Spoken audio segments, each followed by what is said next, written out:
அஸ்ஸலாமு அலைக்கும் வரஹ்மத்துல்லாஹி வபரகாத்துஹ். ஹம்தன் லிமன் ஹலக்கல் இன்சான் வ அல்லமஹுல் பயான் வஸ்ஸலாத்து வஸ்ஸலாமு அலா ரசூலில்லாஹ் வ அலா ஆலிஹி ஹிஸ்பில்லாஹ் வ அஸ்ஹாபிஹி ஜுந்தில்லாஹ் வ பஅத். ஃபக்கத் கால அல்லாஹு தஆலா ஃபில் குர்ஆனில் அஸீம் வல் ஃபுர்கானில் மஜீத். அஊது பில்லாஹி மினஷ் ஷைத்தானிர் ரஜீம்.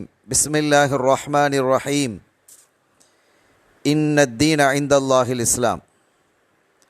சங்கைக்குரிய அல்லாஹுவின் நல்லடியார்களே, எல்லாம் வல்ல அல்லாஹுவின் பேரருளும் நபிகள் நாயகம் ஸல்லல்லாஹு அலைஹி வஸல்லம் அவர்களது நல்லாசியும் நம் அத்தனை பேர் மீதும் நிலவுமாக.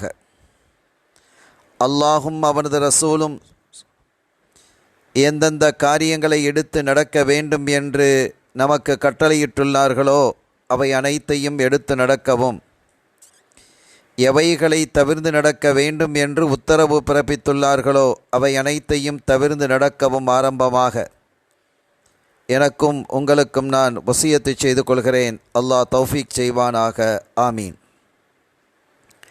கண்ணியத்திற்குரிய பெருமக்களே, இன்றைய தினம்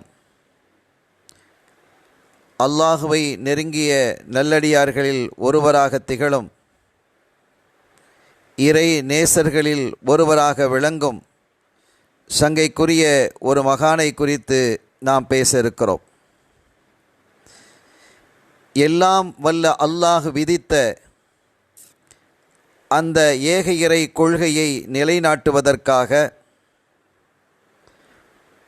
மக்களை நல்வழிப்படுத்தி அவர்களை சீராக வாழ வைப்பதற்காக வல்ல அல்லாஹ் நபிமார்களை, ரசூல்மார்களை அவ்வப்போது அனுப்பி வைத்தான்.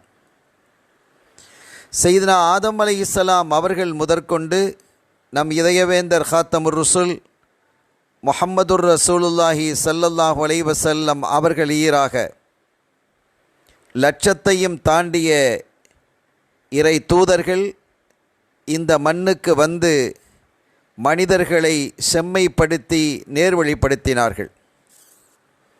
எப்படி வாழ வேண்டும், எப்படி வணங்க வேண்டும், எப்படி வழங்க வேண்டும் என்பதையெல்லாம் மக்களுக்கு மிக அற்புதமாக கற்றுத்தந்தார்கள்.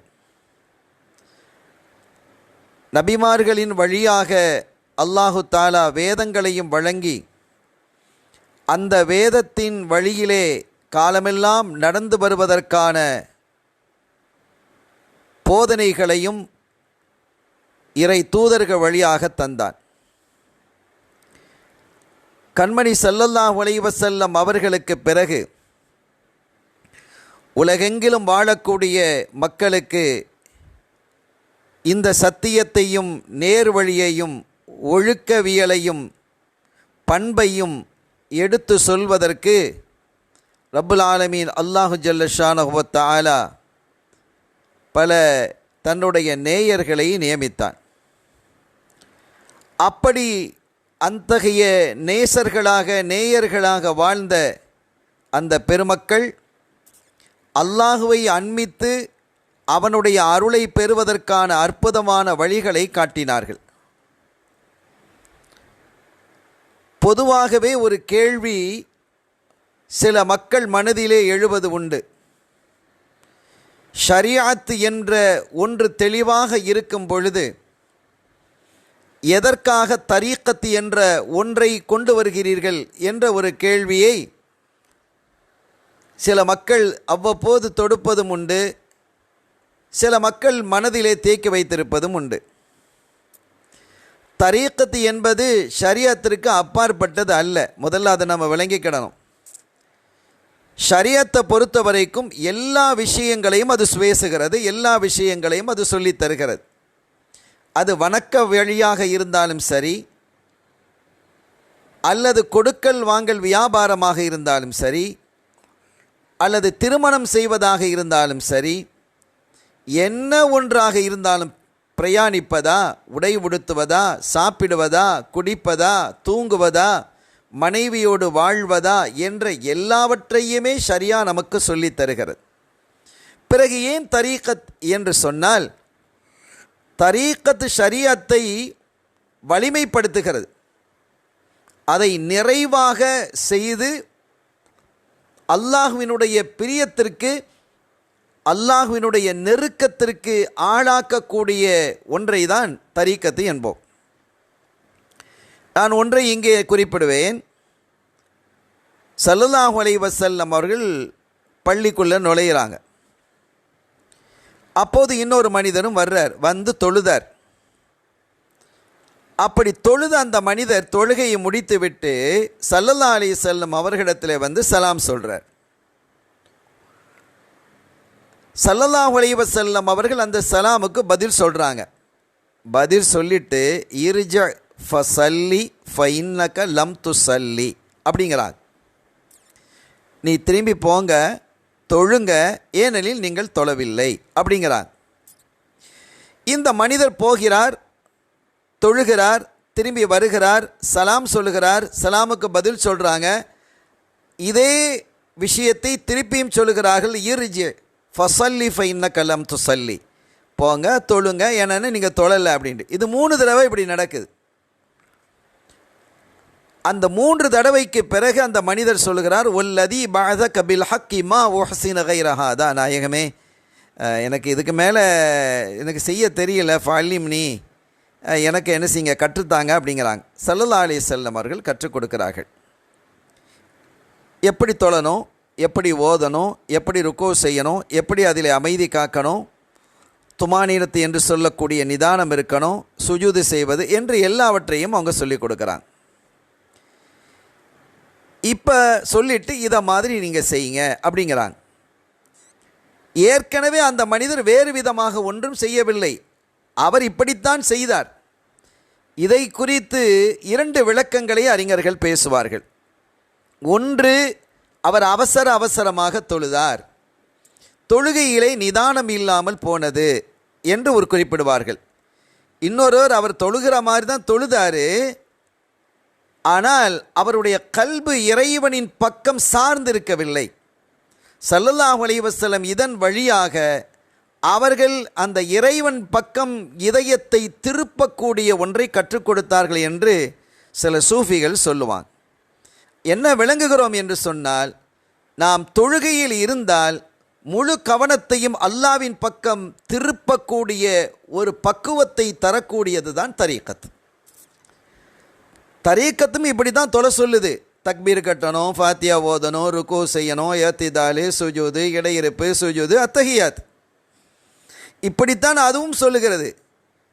தரீக்கத்தும் அப்படித்தான் சொல்லுகிறது, ஷரியத்தும் அப்படித்தான் சொல்லுகிறது. ஆனால் அந்த இதயத்தை அல்லாவின் பால் சேர்ப்பதற்கான அந்த பயிற்சியை, பக்குவத்தை இந்த தரீக்கத்து தருகிறது.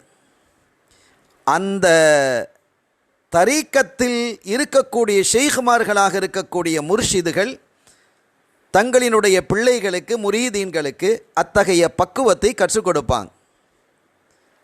மையஹ்தில்லாஹு ஃபஹுவல் முஹ்தத், யாருக்கு அல்லாஹு தாலா நேர்வழி காட்டுகிறானோ அவர்தான் நேர்வழி பெற்றவர். ஒமை யுதுலில், யாரை அல்லாஹ் நேர்வழியிலிருந்து வழி தவறச் செய்கிறானோ ஃபலன் தஜித லஹு ஒலியம் முர்ஷிதா, அவர் முஹ்தத் இல்லை, நேர்வழிக்காரர் இல்லைன்னு அல்லாஹ் சொல்லியிருக்கலாம். யாருக்கு அல்லாஹ் நேர்வழி காட்டுகிறானோ அவர்தான் நேர்வழி பெற்றவர்னு சொல்லக்கூடிய அல்லாஹ் யாரை வழி தவறச் செய்கிறானோ அவர் நேர்வழியிலிருந்து வழி தவறியவர்னு சொல்லியிருக்கலாமா இல்லையா? ஆனால் அப்படி சொல்லலை. ஃபலன் தஜிதலகு ஒலியம் முர்ஷிதா, அந்த மனிதர் யாருக்கு அல்லாஹு தாலா நேர்வழியை தவறச் செய்கிறானோ அந்த மனிதருக்கு ஒரு வழி, ஒரு முர்ஷித் இருக்க மாட்டார், அத்தகையவரை நீங்கள் பெற முடியாது என்று ரப்புல் ஆலமீன் அல்லாஹ் சொல்கிறான். இப்போ என்ன விளங்குகிறோம் அப்படின்னா, ஒரு நேர்வழி பெறுவதற்கு ஒரு வழி, ஒரு முர்ஷித் அவசியம் என்பதை இங்கே நாம் புரிந்து கொள்ள முடிகிறது. இத்தகைய வழிமார்களின் வழியாகத்தான் ரப்புல் ஆலமீன் அல்லாஹ் ஜல்ல ஷானஹு வ தஆலா இந்த பூமியை நிலைநிறுத்தி வைத்திருக்கிறான். இந்த பூமியிலே இன்றளவும் அல்லாஹு தாலா தன் வழியின் பக்கம் தன்னை வந்து சேரும் நல்லடியார்களை அல்லாஹ் இந்த நாதாக்களின் வழியாக உருவாக்கி கொண்டிருக்கிறான். அடுத்து இன்னொன்று இவர்களை குறித்து வேறொரு ஹதீதும் நாம் பார்க்க முடிகிறது. இன்னலில்லாஹி ஃபில் ஹல்கி ஸலாசுமிஅத்தின் குலூபுஹும் அலா கல்பி ஆதம். இது நீண்ட ஒரு ஹதீது, அதனுடைய கருத்தை மாத்திரம் இங்கே நான் சொல்கிறேன். அல்லாஹ்வினுடைய படைப்பிலே 300 பேர் இருக்கிறாங்க. அவங்களுடைய இதயங்கள் ஆதம் அலைஹிஸ்ஸலாம் அவர்களுடைய இதயத்தை போன்றிருக்கும். அவர்களிலே இன்னும் இந்த மக்களிலே 40 பேர் இருக்கிறார்கள். அவர்களுடைய இதயங்கள் மூசா அலைஹிஸ்ஸலாம் அவர்களுடைய இதயத்தை போன்றிருக்கும். இந்த படைப்பிலே 70 இருக்கிறார்கள். அவர்களுடைய இதயங்கள் இப்ராஹிம் அலைஹிஸ்ஸலாம் அவர்களுடைய இதயத்தை போன்றிருக்கும். 5 பேர் இருக்கிறார்கள். அவர்களுடைய இதயங்கள் ஜிப்ரீல் அலைஹிஸ்ஸலாம் அவர்களுடைய இதயம் போன்று இருக்கும். இன்னும் 3 இருக்கிறார்கள். அவர்களுடைய இதயங்கள் மீகாயில் அலைஹிஸ்ஸலாம் அவர்களுடைய இதயம் போன்றும். ஒருவர் இருக்கிறார், அவருடைய இதயம் இஸ்ராஃபீல் அலைஹிஸ்ஸலாம் அவர்களுடைய இதயம் போன்றும் இருக்கும். இதில் யாராவது ஒரு ஆள் வஃபாத் ஆகிட்டா மற்ற குரூப்லேருந்து அல்லாஹ் தஆலா கொண்டு வருவான் என்று இந்த ஹதீது சொல்லிவிட்டு நான் செய்திக்கு வருகிறேன்.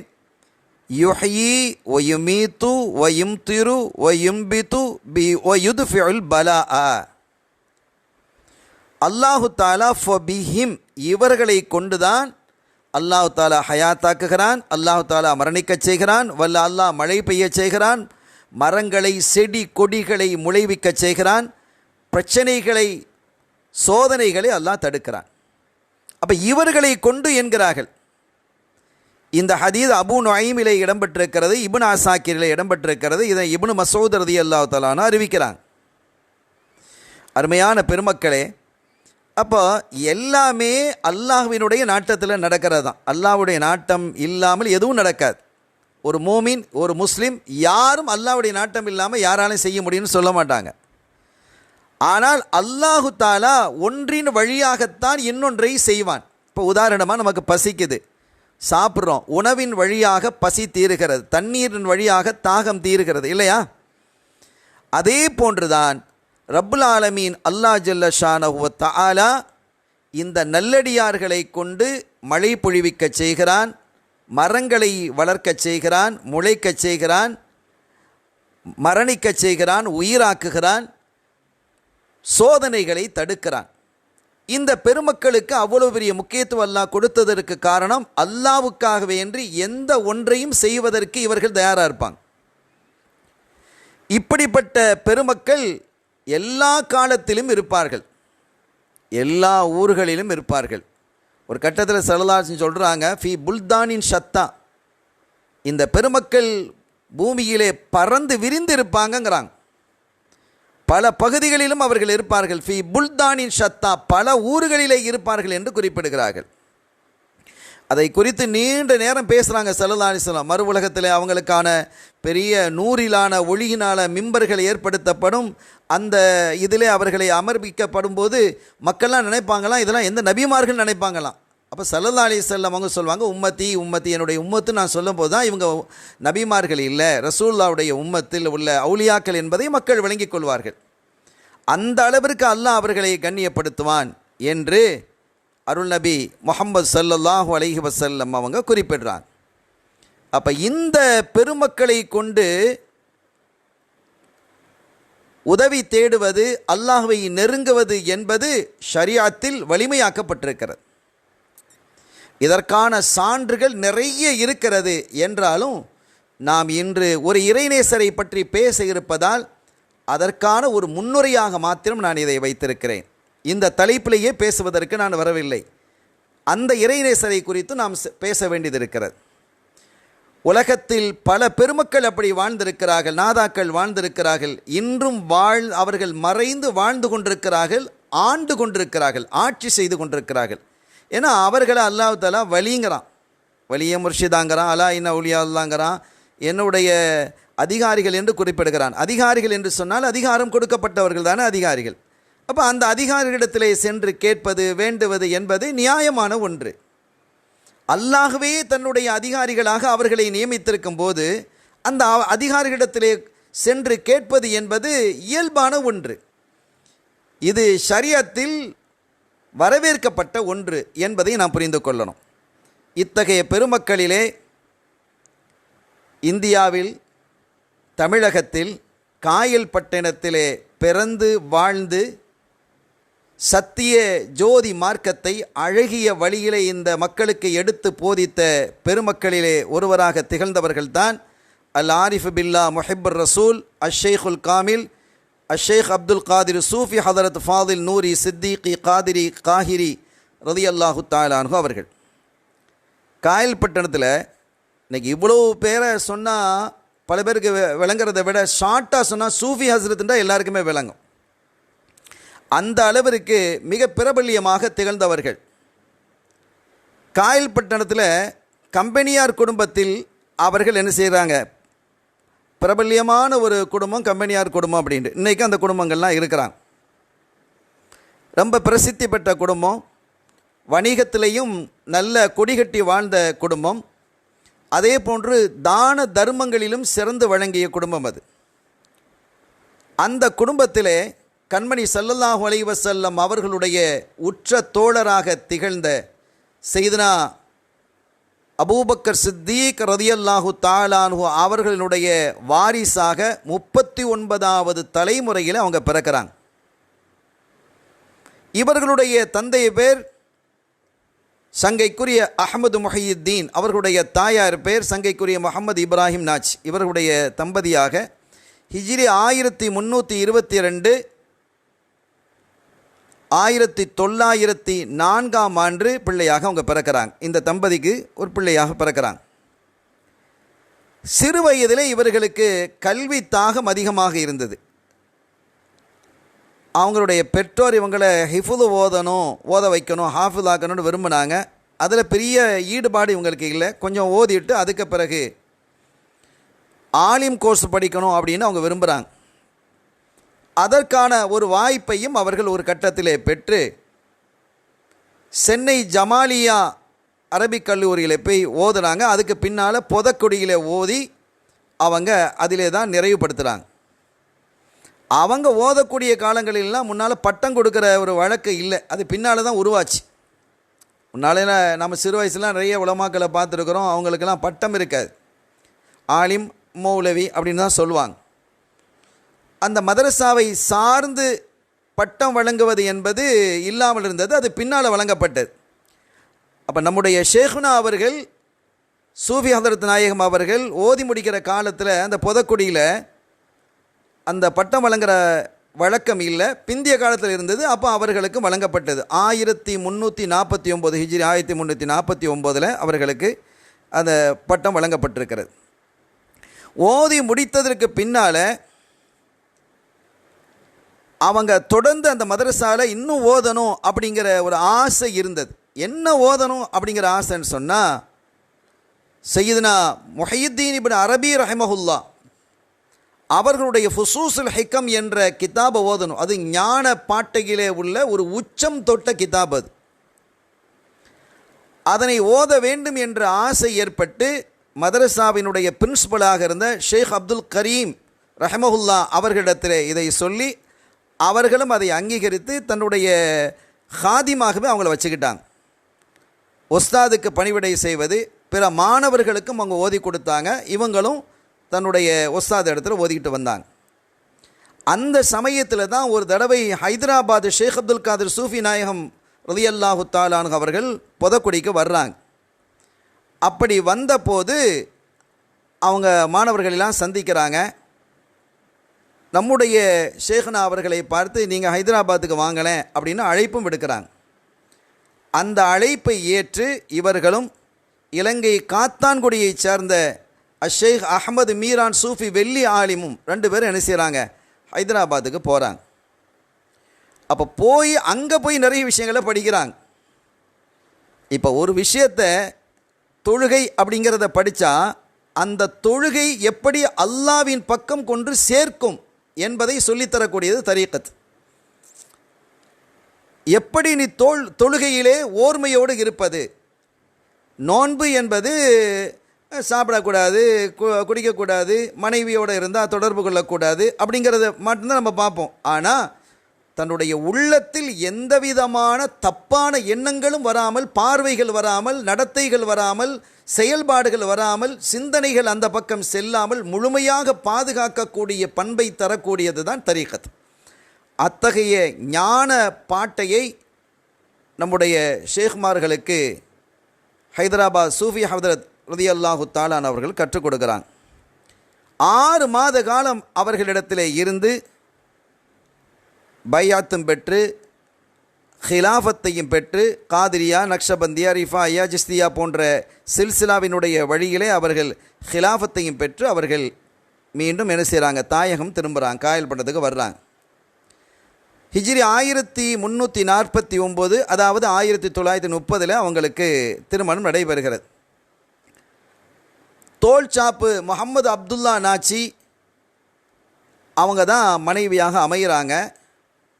பிரபல்யமான ஒரு குடும்பம் தோல்சாப்பு குடும்பம் என்பது. அந்த திருமணத்திலே ஹைதராபாத் ஷேக் நாயகம் அவர்களும் கலந்து கொண்டு அவர்கள் துஆ செய்கிறாங்க. அதிலே அவங்களுக்கு அஹமது முஹியுத்தீன் என்ற ஒரு ஆம்பளை புள்ள பிறக்குது. கொஞ்ச காலத்திலேயே முதல் மனைவி வஃபாத்தானதற்கு பிறகு மீண்டும் அதே குடும்பத்தில், தோல்சாப்பு குடும்பத்தில் மஹ்தூம் ஃபாத்திமா என்ற ஒரு அருமையான பெண்ணை திருமணம் முடித்து அதில் 3 பெண் மக்கள் இவங்களுக்கு பிறக்கிறாங்க. இவர்களுடைய ஒரு மகளை எங்களுடைய உஸ்தாதாக இருந்த சையீது முஹம்மது ஆலிம் பாக்கவி என்று சொல்லக்கூடிய ஊண்டு ஆலிம் ரஹ்மஹுல்லா அவர்கள் திருமணம் முடித்தாங்க. அவங்களுடைய ஹலீஃபாவாகவும் பின்னால் திகழ்ந்தார்கள். ஆரம்பத்தில் நம்முடைய ஷேக் நாயகம் சூஃபி ஹஸ்ரத் அவங்க வியாபாரத்தில் ஈடுபட்டாங்க. ஆனால் அது ஒரு பெருசாக கை கூட இல்லை. ஆனால் ஹைதராபாத் சூஃபி நாயம் சொல்லியிருக்கிறாங்க, நீங்கள் கூடிய மட்டும் ஞான வழிபாட்டிலேயே நீங்கள் செல்லுங்க அப்படின்னு சொல்லியிருக்கிறாங்க. அதை கையில் எடுத்துக்கொண்டு, சிந்தனைகளை எடுத்துக்கொண்டு,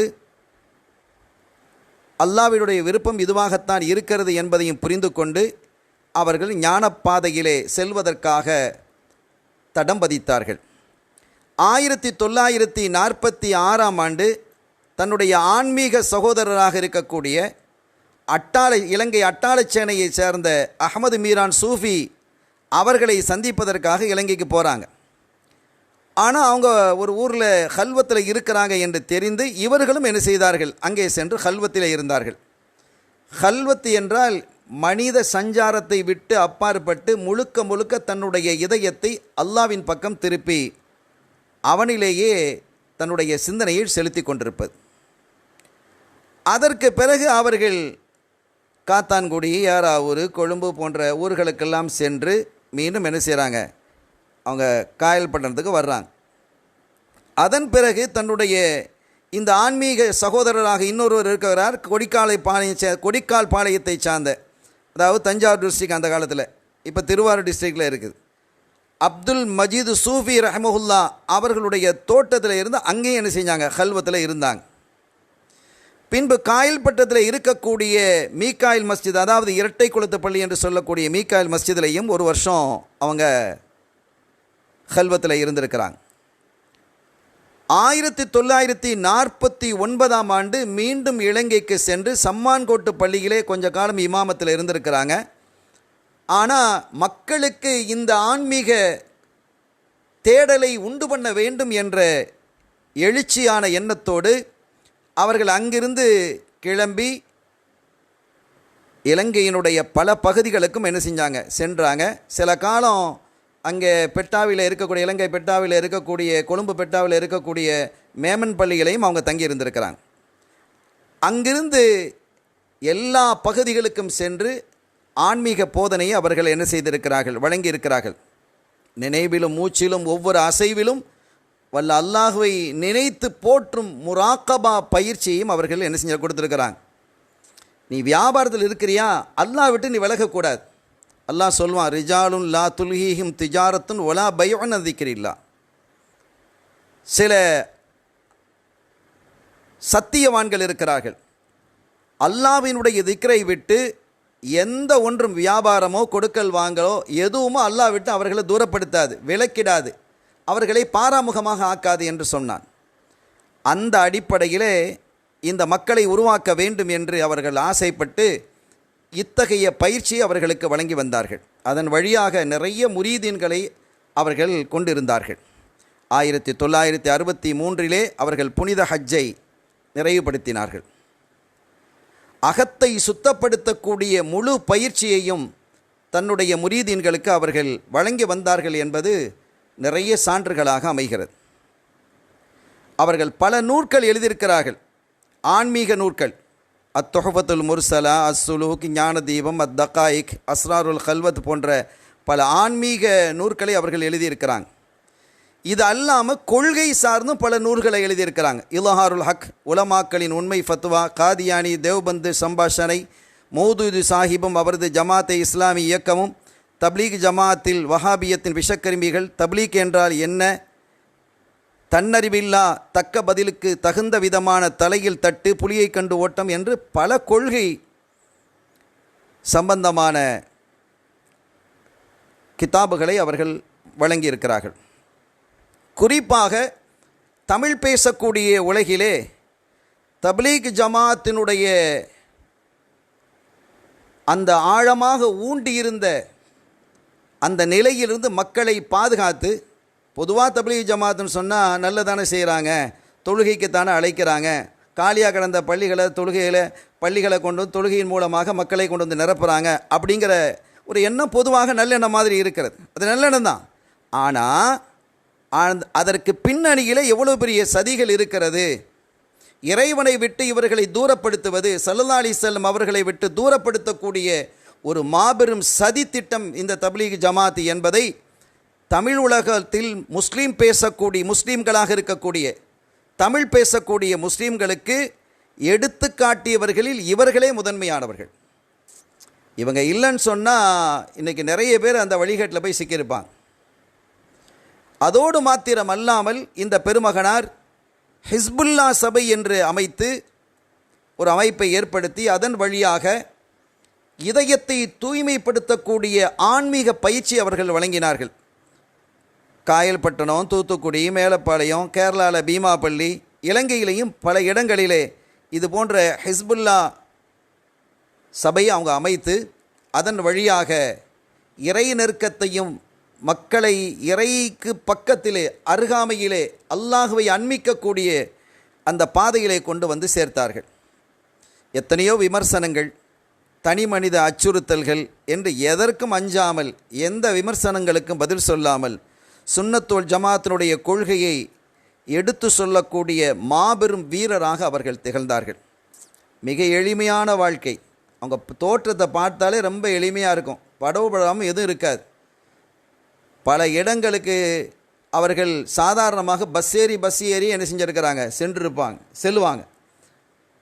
அவர்களுடைய எளிமையான தோற்றம், அதே போன்று எல்லாரோடும் சிரித்த முகத்தோடு பழகுதல், தான் சொல்ல வந்த செய்தி அழகான முறையிலே கோபப்படாமல் மிக அன்பாக எடுத்து பேசுதல் என்பது போன்ற கருணைக்கு சொந்தக்காரர்களாகவும் அவர்கள் திகழ்ந்தார்கள். இத்தகைய பெருமகனார் ஹிஜ்ரி 1402 ரமலான் பிறை 24 16/7/1982 வெள்ளிக்கிழமை அதிகாலை சுபுகிற்கு சற்று முன்பாக ஒஃபாத்தானாங்க. அந்த கடைசி காலத்தில், சுகமில்லாத காலத்திலே முரீதீன்கள் பலர் சொல்லியிருக்கிறாங்க, நீங்கள் நோன்பு விட்டுறலாமே என்று சொல்லும் பொழுதும் கூட அவர்கள் அதை சம்பாதிக்காமல் தொடர்ந்து அவர்கள் நோன்பிலேயே இருந்து வந்தார்கள். இன்னா லில்லாஹி வ இன்னா இலைஹி ராஜிஊன். அவர்களுடைய அந்த புனிதமான ஜனாசா கொழும்பு குப்பியாவத்தை மையவாடியிலே நல்லடக்கம் செய்யப்பட்டு இன்றைக்கு அங்கே ஒரு தர்காவும் அங்கே இருப்பதை நாம் பார்க்க முடியும்.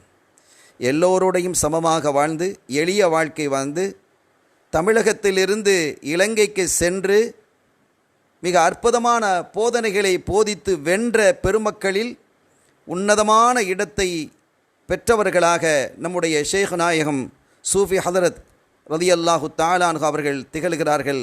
அவர்களுடைய ஃபைல் என்று சொல்லக்கூடிய அருள் கொடைகளை அல்லாஹ் நம்மீது மழையென பொழிவானாக.